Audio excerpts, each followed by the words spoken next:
Oil is the foundation of, and it is present throughout the edifice of human civilization. There are 10 calories of hydrocarbon energy, oil, and natural gas in every calorie of food you and I eat in the industrialized world.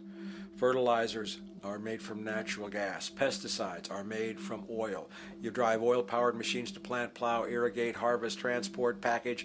You wrap the food in plastic, that's oil. All plastic is oil. There are 7 gallons of oil in every tire. Oil is everywhere. It's ubiquitous. And it's only because of oil that there are 7 billion people, or almost 7 billion people on this planet right now. The arrival of this cheap, easy energy, which is equivalent, by the way, to billions of slaves working around the clock, changed the world in such a radical way over the last century, and the population has gone up 10 times.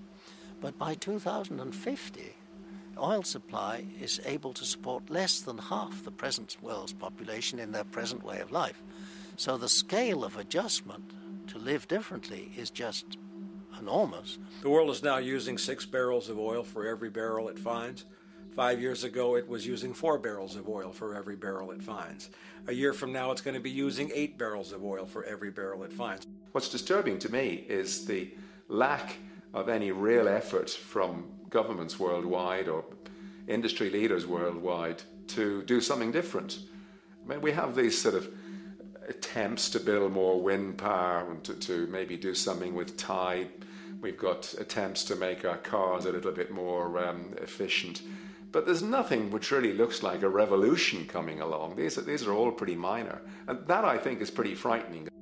And the governments who are driven by these economists who don't really appreciate what we're talking about are trying to stimulate consumerism to restore past prosperity in the hope that they can restore the past. They're printing yet more money lacking any collateral at all.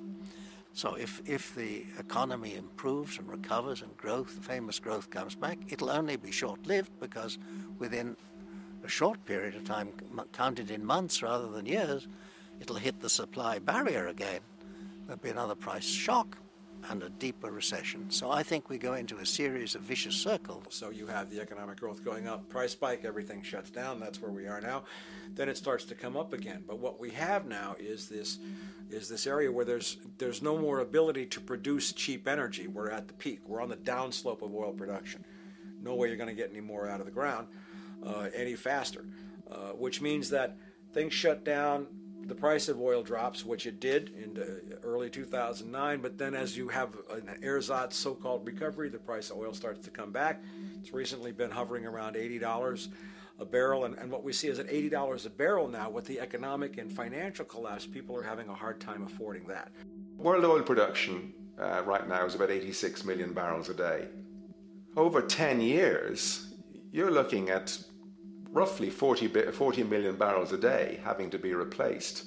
There's nothing around which can come even within 1% of meeting that sort of demand. If we don't do something pretty quickly, there's going to be a huge energy deficiency. I think the big mistake is in not recognizing a decade or so ago that a concerted effort needed to be made to develop these sustainable forms of energy. I think that's something our grandchildren will look back on with total disbelief. You people knew that you were dealing with a finite commodity. How could you possibly have built your economy around something which was going to disappear?